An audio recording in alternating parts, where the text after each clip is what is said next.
Part 6 now of our Seder takes us to Maggid, the retelling of the story. And so we begin with these words. Avadim hayinu atav nechorim. We were slaves in Egypt to Pharaoh, but now we are all free. Avadim hayinu atav nechorim.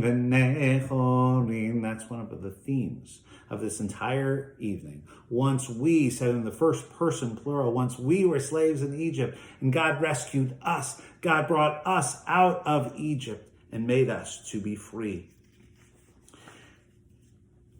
The rabbis added a story. It is told Rabbi Elazar, Rabbi Yehoshua, Rabbi Elazar ben Azariah, Rabbi Akiva, and Rabbi Tarfon gathered together in the town of Bnei Brak. They were so engaged in their discussion of the Exodus from Egypt, which continued throughout the night, that they were startled when their disciples interrupted them, saying, Rabbotenu, our teachers, Higia Hazman, the time has come to recite the morning Shema. From this is the tradition that you're really supposed to end your Seder by midnight, so that this doesn't happen. Your students don't wake you up and saying, it's morning, let's go to services. We are the heirs of these teachers. Like them, we come together tonight to discuss the Exodus from Egypt, despite all that threatens to separate us from one another and our tradition. Fires of terror, wastelands of affluence, seas of indifference. We come together to ask questions and to learn the lessons of the Exodus for those of us who live in freedom. At every Seder table, we celebrate our inheritance, challenging questions and provocative answers, discussions that reach across differences of age and experience. Higia Zman, the time has come to embrace the story as our own.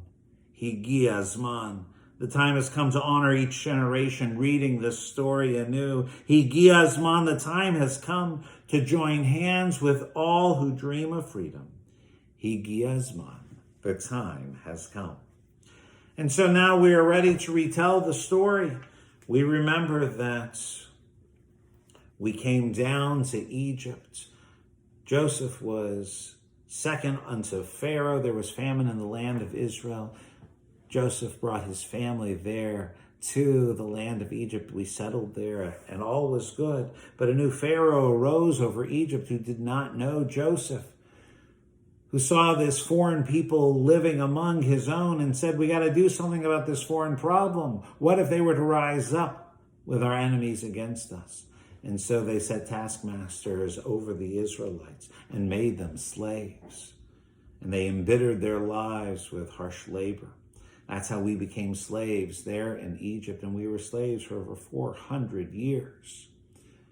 Until finally God heard the cries of our people. God decided it was time to set us free. Now we know that Pharaoh passed many laws. He said that he wanted all of the male Israelite babies to be killed. And so he told Shifra and Puah, the midwives for the Israelites, that they had to kill all the boy babies. But they refused. They did not give in to Pharaoh's cruel demands. And so Pharaoh said any male baby who was born needed to be thrown into the Nile River. And that was the law. But not everyone could follow that law. And we read of a certain woman from the tribe of Levi who married a certain man from the tribe of Levi. We know that that was Yocheved and Amram. And they had Aaron and Miriam are the two older kids, and they had a baby boy who was born. And Yocheved couldn't bear to get rid of the boy and toss him into the river. And so she hid him as long as she could. And eventually, when he grew too big, she put him in a basket and sailed him down the river, closely followed by his big sister Miriam. Eventually, he was found by the daughter of Pharaoh, who raised him as her own child. And it was Miriam who said to the daughter of Pharaoh, hey, I just happen to know this great Israelite wet nurse who could help raise this baby boy. And so Miriam brought her mother in to help raise baby Moses. But Moses grew up in the palace.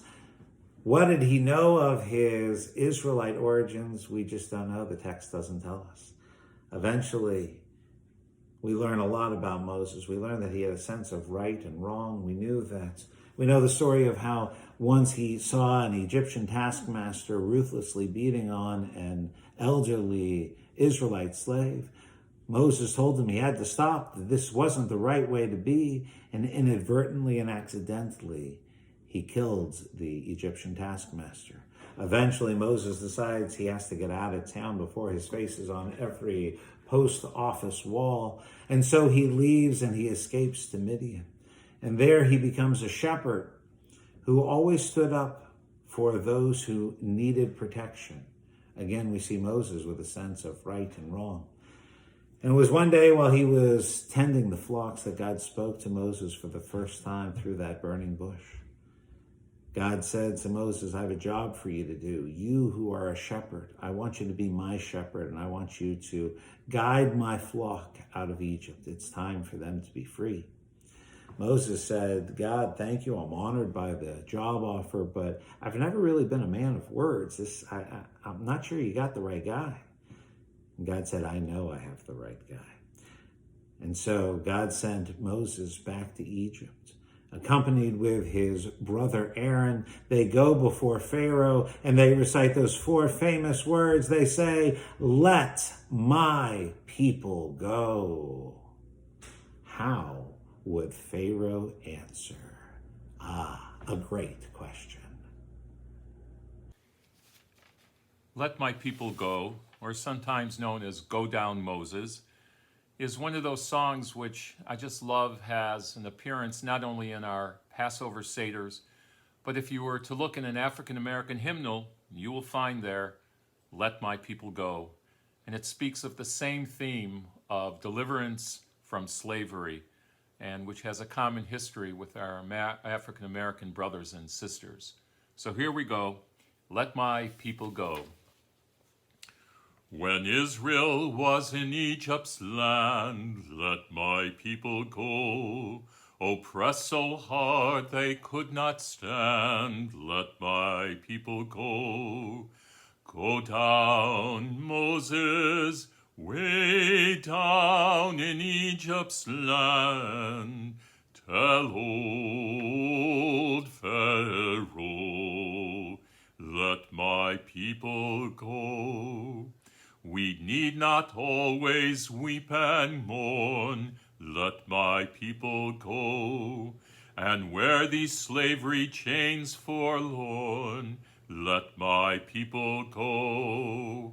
Go down, Moses, way down in Egypt's land. Tell old Pharaoh, let my people go. Oh, let us all from bondage flee. Let my people go.